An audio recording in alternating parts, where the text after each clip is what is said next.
Hey everybody, Pastor Nate here with Solid Rock City Church.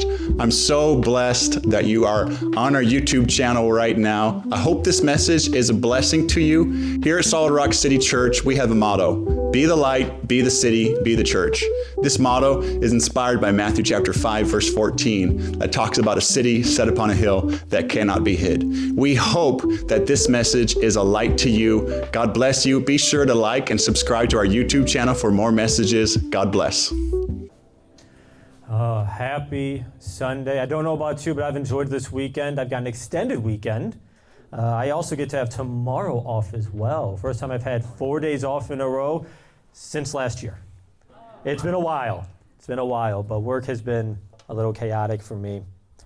But before I get into my sermon, I want to say thank you. If you know anyone who has lost a son or a daughter or a husband, a mother, during any type of war, a grandparent, I want to say thank you to you, because for you and your family, that's big. This is not something that I take lightly. Tomorrow is Memorial Day, and for me, that is huge. I come from a military background. I have a lot of family members who were also served in the military, and through God's grace and blessings, we had only lost one out of about 15 of us that joined the service at one point or another in our lives. So sometime tomorrow, just give thanks for this freedom that we have, because God gave us the freedom, right?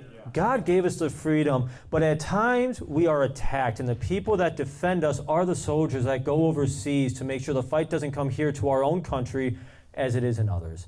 So please make sure you thank someone, or even pray and thank the people who risked their lives who did not get to come back home. All right. Well, let's get a little bit more happy now. How about that? Sorry I brought the room down there.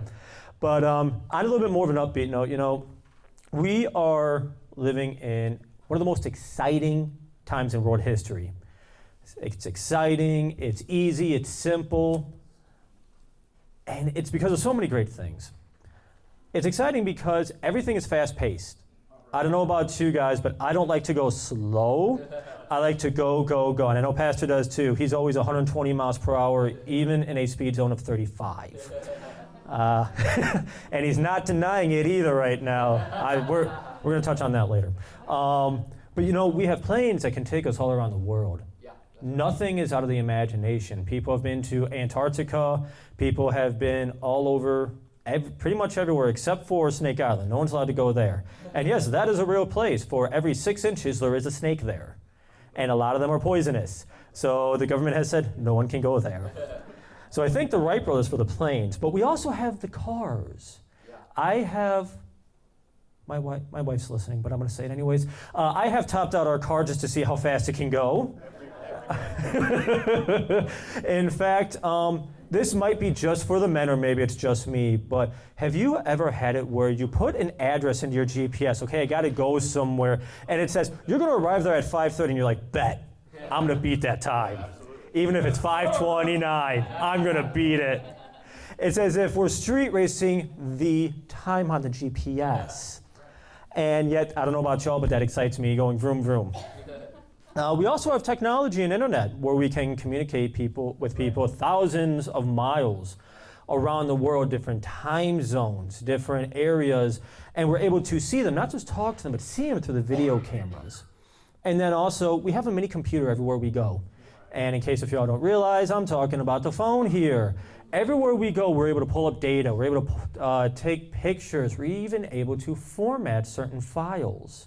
And because of that, this has to be one of the most exciting times in the world. And it's simple because everything you need, you can pretty much get right here as well. But with what comes easy also comes challenges, difficulties. And that's not to be taken away from any of this, because with the excitement, we're able to see, well, now wait, this has changed, so now I have to change. It's no longer just easy and fun, it's what kind of challenges come with it. For many people, we go through our daily lives understanding that there is so much to be done in such little time. And it can cause confusion. It can cause your life to be a little bit hectic. And often I think about, if I only had more time.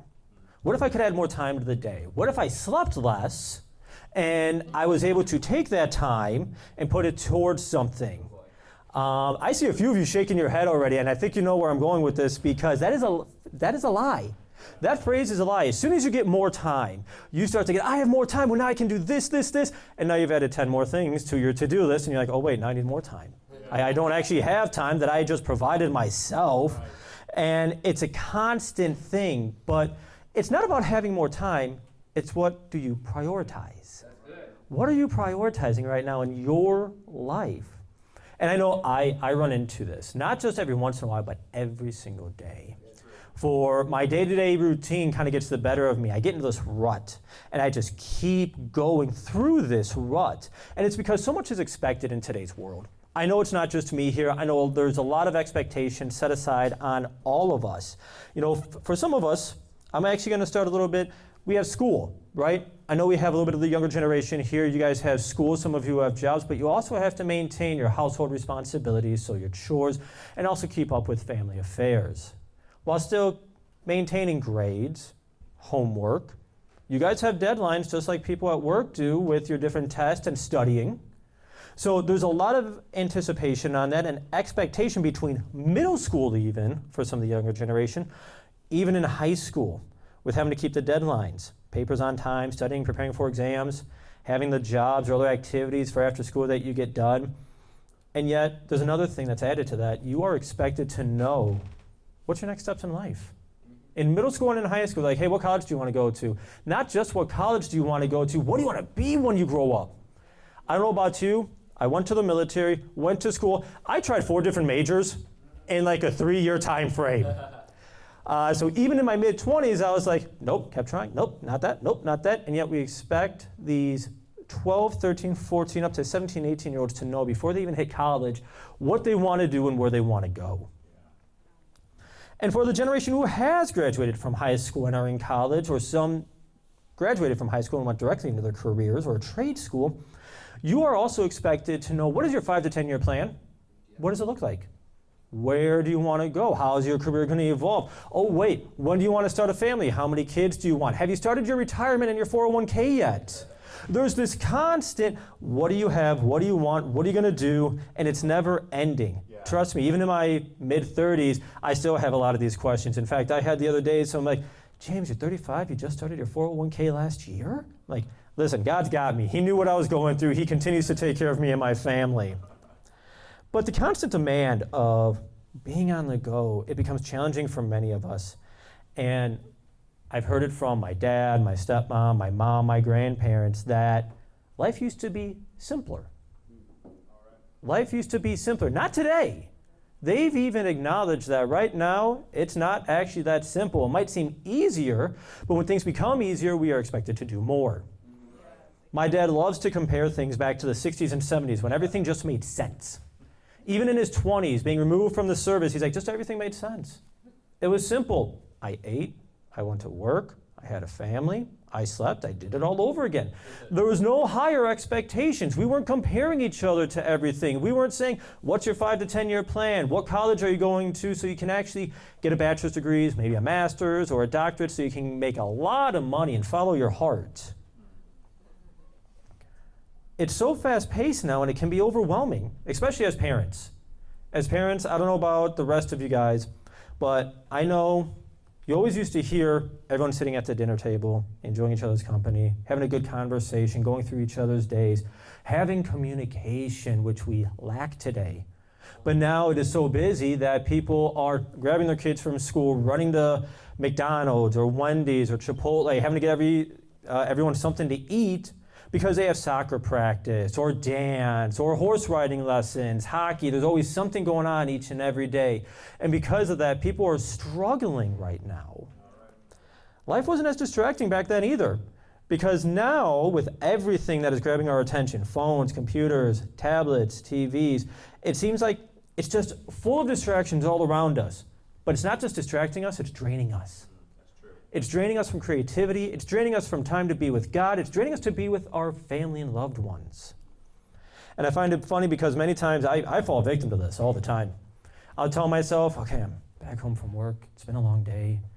I feel like I just got done working 20 hours when in reality it's only been 9. But I grab my phone, I'm like, I'll stay on this for 15 minutes. I'll rejuvenate myself. I'll get some more energy. Next thing I realize, it's been an hour. My daughter has bugged me multiple times to play. I'm like, just give Daddy another 5 minutes. Just give Daddy another 5 minutes. And then even at the end, I don't feel rejuvenated. I feel worse. I feel even more drained. And advancements in technology has made life vastly different than what it was just 2 decades ago when the internet exploded. And we live in the era of technology. And I believe this has put us in a type of stress on the generations now that we need to have it figured out before we step foot outside the bed every single morning. And please, I don't want you to think that I'm just going after one generation. That's why I started with the young ones and I started going older. It's for all generations. All of us are being affected by this with the go, go, go. But I want to ask you something. In this type of lifestyle of go, go, go, doing 90 to 120 miles per hour, if God asks you to stop and park that car, even just for 50 seconds, are you willing? Or are you going to say, well, hang on a second, I got to get this thing done. Hang on, God, just 1 minute. I'm not ready. I got to get this other thing done. I got to get this document done. I got to go eat. I got to make this appointment.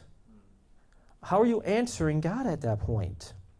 Have we been so focused on our work, our family, our hobbies, that when God speaks, we tell him 1 minute and I'll be right with you?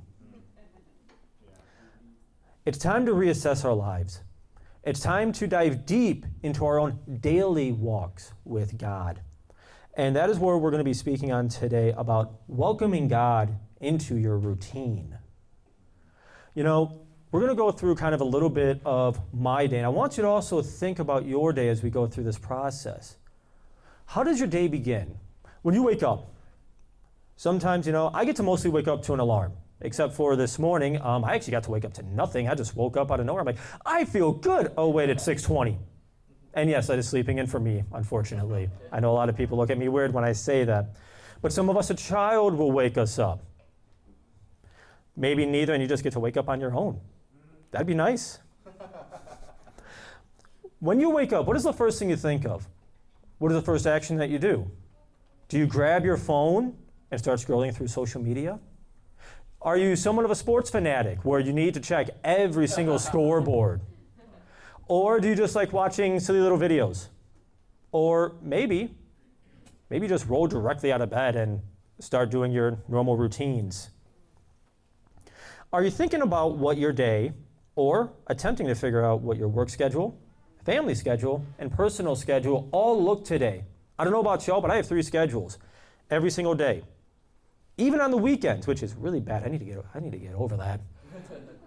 But I take my work schedule, I take my personal schedule, and I take my family schedule, and I'm like, okay, I got to try and get all this in. And then I start looking, I'm like, I have no time. In fact, I'm double booked here, I'm triple booked here. I got to tell someone that I can't make this. And then I become stressed. I become overwhelmed. My day becomes filled up so quickly, and then my thoughts pull me in so many different directions. And then I start feeling the weight of the schedule bearing down on me.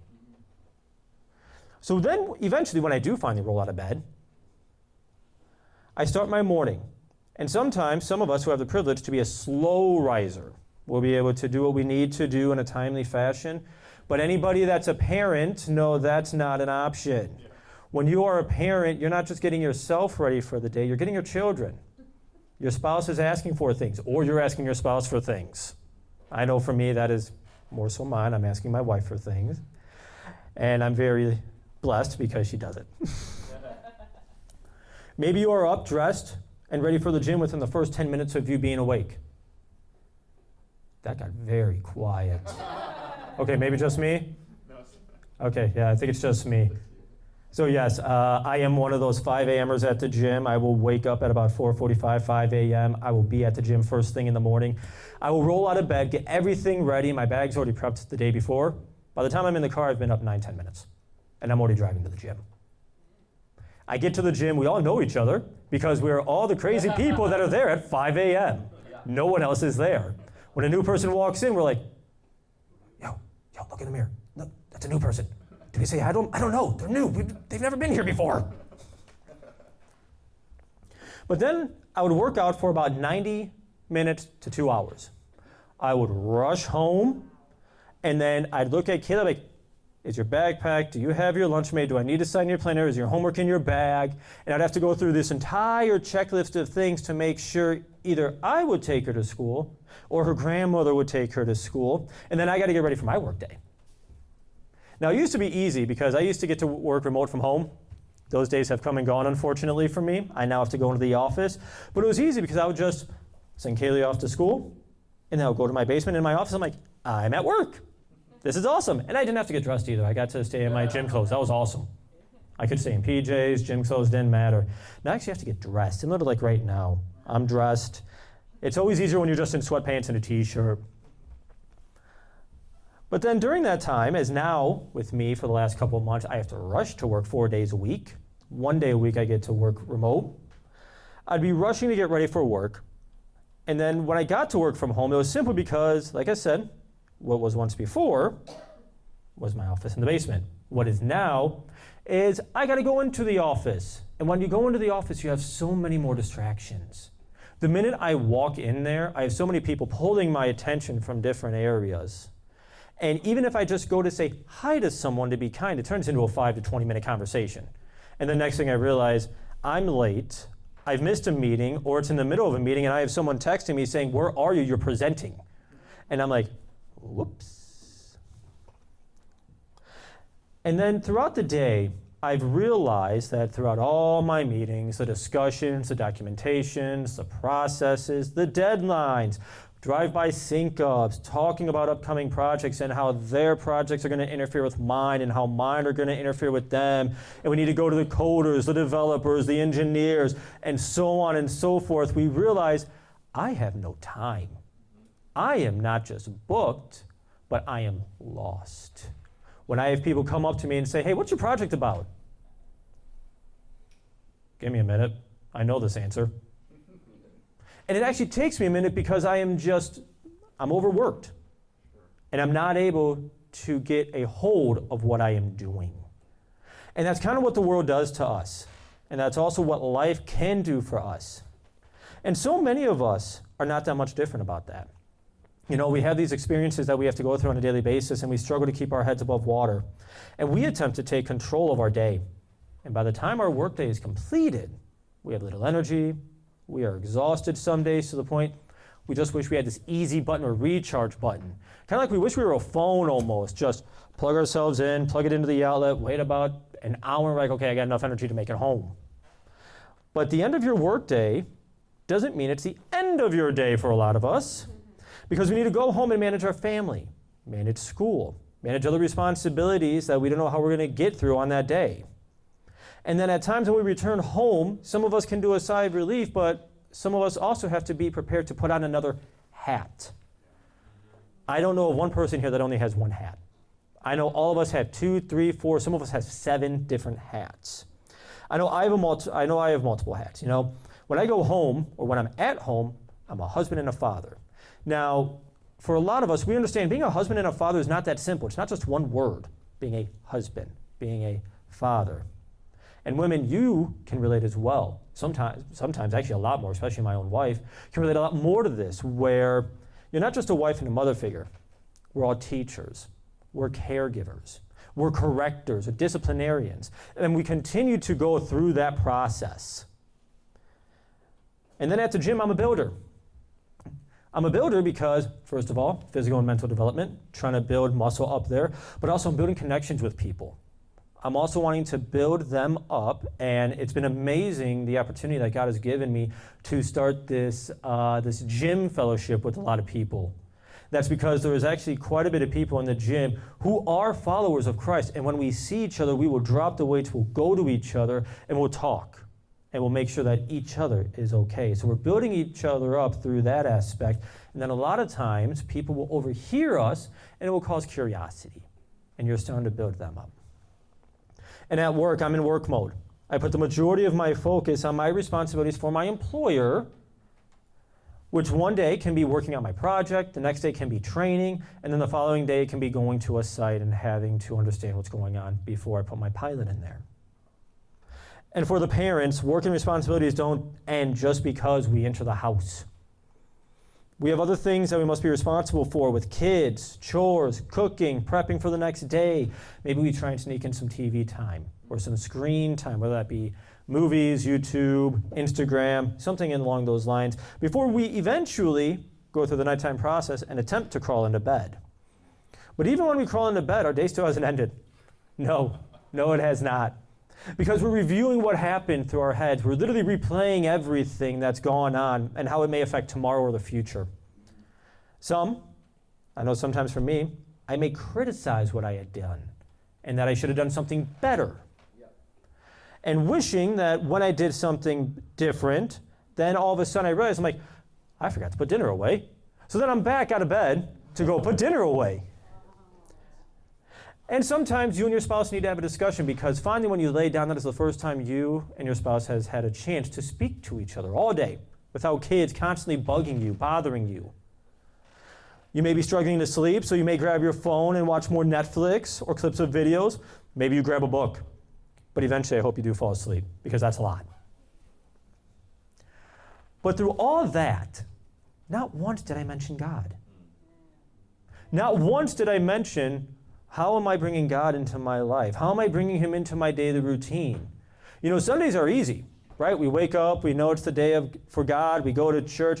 One day is simple, but we're not supposed to be doing just one day. Yeah. We're supposed to be doing this each and every day. Yeah. We're supposed to go to him, whether it's morning, noon, afternoon, in the evening, at night. And trust me, going there once, going to him once is not enough. It's not enough. So bringing God into your routine, when do we do that? When you are that constantly busy, when you're going through a rut and you're having issues welcoming God into your daily routine, how do we go about that? Well, we just mentioned how our days can become out of hand, and instead of asking God for what should we do, we try to do everything ourselves. Yep. Most struggle, and instead of seeking God, they attempt to do everything themselves, as in they're using their own strength instead of asking God for strength. They seek their own understanding over God's understanding. They guide themselves, or they let their schedule guide them, rather than going to God to guide them. Now, I do want to back up here for a minute. Let's review when we first wake up. Let's review our morning. Let's kind of do a review here and see what we can change. And I want you to think, the first thing that you do, how you're preparing for your day, how you're going through the next steps. I know I went through my morning routine where when I wake up, I get dressed, I go to the gym, 90 minutes, 2 hours at the gym, run home, so on and so forth. And I would have so many people tell me, that's dedication. You're starting your day off right. No, I wasn't. No, I was not. God had to open my eyes to see you can be physically fit, you can be mentally fit, but if you are not spiritually with me, none of that matters. We need to be able to stay spiritually with him.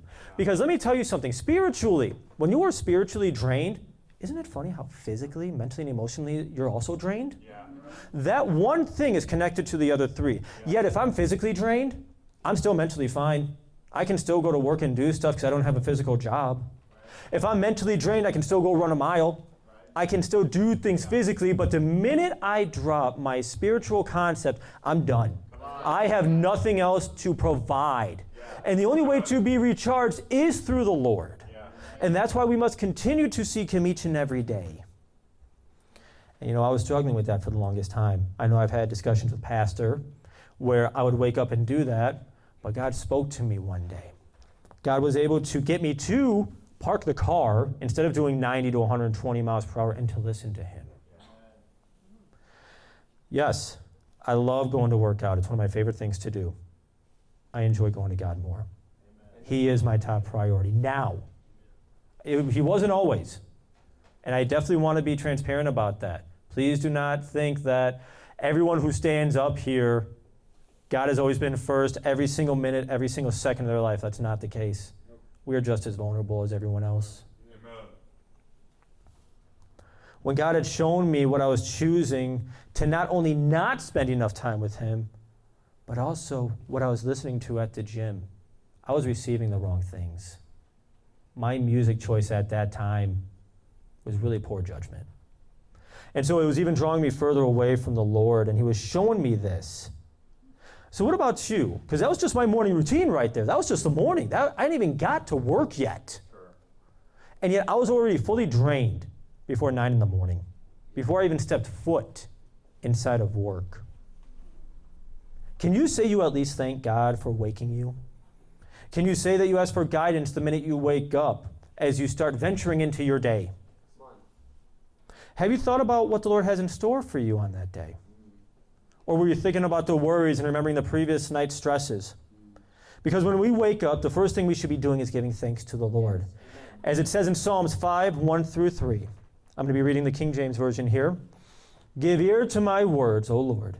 Consider my meditation. Hearken unto the voice of my cry, my King and my God, for unto thee will I pray. My voice shalt thou hear in the morning, O Lord. In the morning will I direct my prayer unto thee, and will look up. God should be that very first thing you do in the morning. Yes, going to him, seeking him, thanking him, praising him, worshiping him. Yes, that's good. We should be asking the Lord, how can I serve you today? What do you have in store for me? Guide me down the path you have for me. And I desire my heart to be aligned with yours. Yes.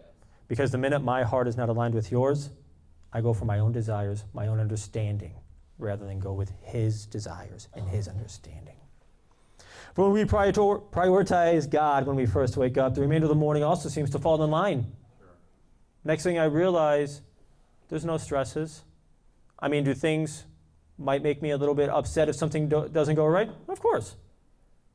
But at the same time, it just melts off me, especially when I go to him. Because when we do not prioritize the Lord, the stresses of the world will attack us quickly. So prioritize God when you first wake up. Now that we finally covered the morning, let's get into our afternoon and our work day. So on my way to work, I would create this scenario all the time when I would start heading into the office. I'd start thinking, how do I need to prepare for my work day? I would start imagining all the conversations I'm going to have, all the conflicts I'm going to have, all the issues that happened a week ago that I'm finally having to answer to today because my pilot broke something, or they couldn't take orders, or God forbid, hey, one computer won't turn on out of the 12 because of what you did. Go to the other 11. I'd play these scenarios in my head and it would tilt my focus. And depending on my day, it would put me in a pit of despair. It would creep into my thoughts that would be my focus for the entire drive in. And then when I realize when I get into the office, I'm no longer I can't even say happy or joyful. I'm not at peace. I'm ready for someone just to say something. I'm ready to snap. And what I'm thankful for is that the Lord is patient with me. Because one day, not actually that long ago, as I was typing up some documentation because I had to have it in by a deadline for our legal team, I was doing a couple of things, and all of a sudden a colleague who I hadn't seen in a couple of years, they generally worked all the time at home, came to me and said, hey, James, you know we have a new prayer room? I go, okay, cool. I just kept typing. He's like, yeah, the prayer room's actually right down here on the main floor. You know, just over here. You have to go through 2 doors. I'm like, okay, awesome, thanks. I just kept working. He's like, all right, nice to see you. And he walked away and he went to go talk to one of my other colleagues not far from me. And all of a sudden, I kept feeling this poke. And it wasn't a physical poke. It was up here, as just in, you need to stop. I am giving you a way out. And I kept thinking, I have this meeting in 45 minutes. I have these documents that need to be prepared and sent in at this time. I don't have time for this. Kept trying to type. I kept skipping over certain words. I kept mistyping things. And a little angrily, I just kind of put my fist out like, fine. I'll find this prayer room. And they were just walking away, my colleague. I'm like, hey, hang on a sec. Can you show me exactly where this is so I'm not wasting time trying to find it? And they smiled. They're like, yeah, I got you. So they take me down and they show me where it is. I go in there. Nice little room. It can fit 4 to 5 people comfortably. And I just kind of sat there. No one else was there. My colleague had left. And I was feeling bad for being there. I'm like, I have too much to do to be here. But God, you brought me here. You brought that colleague of mine up there to tell me specifically, we have a prayer room. Yeah. So I just told myself, fine, let me pull out my phone. I'll look at my Bible app. I'm on the Gospels. I'm going through certain things right now. And when I pulled it up, my Bible app actually wasn't on what I had been reading before of the Gospels. It pulled up to Philippians 4. And I'm like, why are we in chapter 5? You know what? That's fine. That's fine. Let's see what Philippians 4 has to say for me. And as I continued to read, passages 6 and 7 stuck to me. And as it says, I'm going to be reading the ESV version now, Philippians 4, 6 through 7, do not be anxious about anything, but in everything by prayer and supplication with thanksgiving, let your requests be made known to God. And the peace of God, which surpasses all understanding, will guard your hearts and your minds in Christ Jesus. I dwelled on that for about 20 minutes right there in the prayer room. By the time I left there, all of the stress, my anxiety had melted off. And I couldn't believe what was going on because God was speaking to me at that very moment saying, you have done all this yourself, and you're tired. You're exhausted. You wonder why you can't take that next step forward, and everything you do, you're taking 2 steps back. It's because you're leaning on your own understanding and you're not coming to me. For in order for us to take that next step, we need to be with God each and every day. And though I felt bad because of what I was doing, I started feeling encouraged. And I was reminded that I may be at work, but God is with me everywhere I go. The Lord didn't leave me just because of me going to work, but I was having issues prioritizing the Lord throughout my entire day. Because I felt as if the minute I walked in the office, I had to give all my time and dedication to them. But that is farther from the truth and what we need to do. Do not allow the world to confuse you and to trick you on that. Because at that very moment is when I realized my spirit had been rejuvenated and I was ready to run again. I was having that burning sensation. I had that fire within me and I had no anxiety. I got back to my computer. I just looked at the documents. I'm like, nope. And I went to my team lead. I said, the documents will be ready by tomorrow. And I had to leave the office because I was just like, I'm done. I need to go spend time with God. And I took my first hour lunch in almost a year at that point. I began shifting my focus at that very moment that the Lord needs to be my priority each and every minute and each and every second of my day. Now, that was the season I was in at that time. Because I was all the time just trying to push God aside. Like, God, I'll get to you when I can get to you. I'm too busy right now. I have too many things to do right now. But as I began shifting my focus, whether it be from work or with my family, I started thinking about Proverbs 16:3. And I'll be reading KJV here. Commit thy works unto the Lord, and thy thoughts shall be established. For if you actually do everything towards the Lord, and every little thing that you do, your thoughts follow. And you're able to start following everything that he wants you to do. The stress goes away, the anxiety goes away. You're able to establish yourself and root yourself upon his rock. I know I'm taking a lot of time here, and I apologize. But finally, we're returning home from our work day. We're getting to the end, I promise. I'm sorry.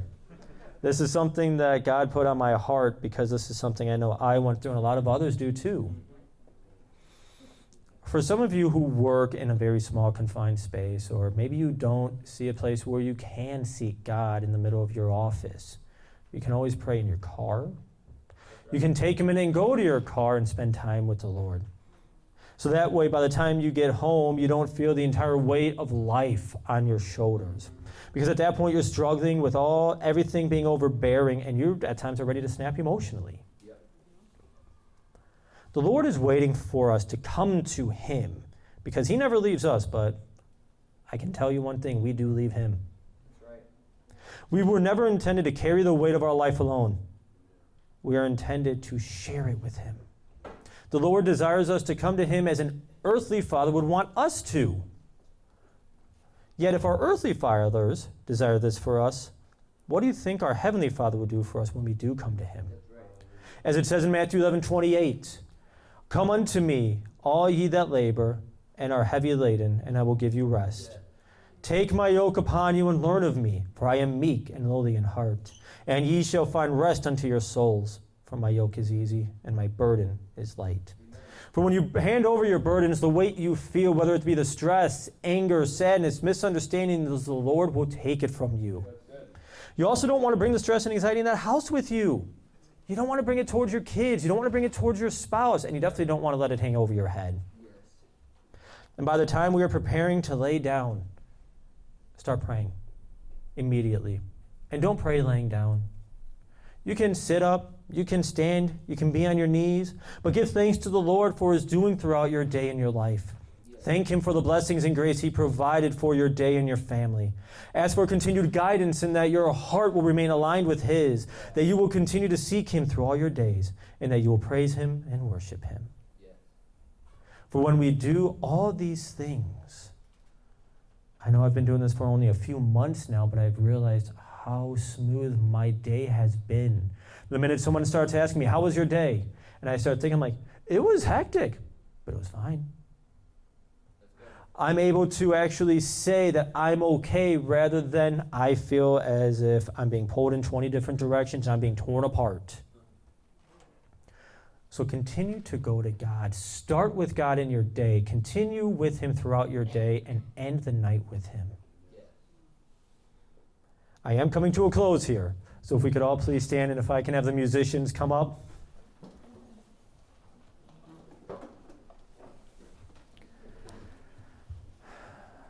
When you prioritize the Lord in your day, you will walk straighter, feel lighter, feel joyful, and actually feel at peace. And people will take notice. Your colleagues, your classmates, your loved ones, the people who live under the same roof as you, your children and your spouse. Prioritizing the Lord is key to walking with God. When he is prioritized throughout your daily routines, doors will open that you cannot open yourselves.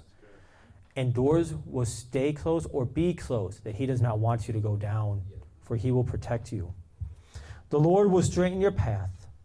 And I'm not saying this will be easy, nor should it be easy. That's right. But when we follow him, bring him into decisions that we make, give him our burdens, align our desires with him. Much of the confusion, turmoil, and anxiety is removed from us at that very moment. Prioritize the Lord, and you will see the greatest return on investment you could ever desire. That's right. Amen. One week is ending today. Another one begins tomorrow. Let's end and start our week with God. Yeah. In fact, let's do that right now.